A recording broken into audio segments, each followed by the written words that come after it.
नमस्कार.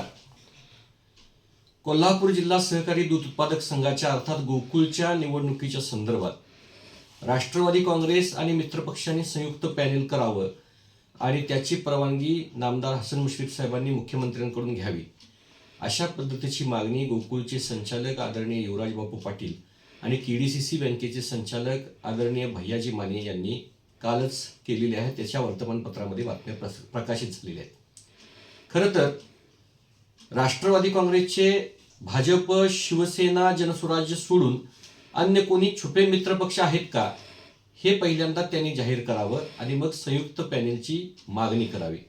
खरं तर गेल्या काही दिवसापासून या निवडणुकीच्या संदर्भात भारतीय जनता पार्टी आणि राष्ट्रवादीच्या अन्य पदाधिकाऱ्यांच्यामध्ये काही बेबनाव निर्माण झाल्याचं आपल्याला वृत्तपत्रातून ऐकायला मिळतं. हा बेबनाव कमी करण्याच्या दृष्टीनं महाराष्ट्राचे उच्च आणि तंत्र शिक्षण मंत्री नामदार चंद्रकांत दादा पाटील हे भारतीय जनता पार्टीच्या वरिष्ठ नेतृत्वाशी किंवा इथल्या स्थानिक नेतृत्वाशी चर्चा करून हे बेबनाव दूर करण्याचा प्रयत्न करत आहेत. परंतु काल गोकुळचे संचालक आदरणीय युवराज बापू आणि केडीसीचे संचालक आदरणीय भैया माने यांनी भारतीय जनता पार्टीच्या या नेतृत्वांच्या मागणीवर त्यानंतर त्यांनी असं वक्तव्य केलं की मुख्यमंत्र्यांकडे राष्ट्रवादी आणि त्यांचे मित्रपक्षाचं संयुक्त पॅनेल करण्याची मागणी करावी. खरं तर मला हा प्रश्न आहे की ही मागणी ते कशासाठी करत आहेत? कारण राष्ट्रवादी काँग्रेस पार्टीचे मित्रपक्ष हे शिवसेना, भाजप, जनसुराज्य वगळून अन्य कुणी आहेत का या प्रश्नाचं उत्तर खरं तर त्यांनी द्यायला हवं.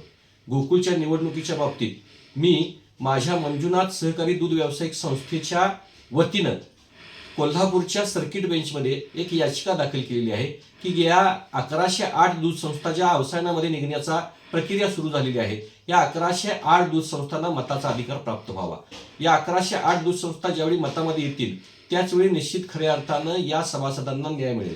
परंतु या मतामध्ये येण्याच्या पूर्वीच या लोकांना निवडणुकीची घाई का लागली असा प्रश्न माझ्यासारख्या सर्वसामान्य कार्यकर्त्याला पडतो. त्यामुळं माझी आदरणीय भैया माने साहेबांना आणि युवराज बापूंना विनंती आहे की त्यांनी अशा चुकीच्या पद्धतीच्या बातम्या प्रसारित करून महायुतीमध्ये पुन्हा बेबनाव वाढेल अशा पद्धतीची वक्तव्य करू नयेत. धन्यवाद.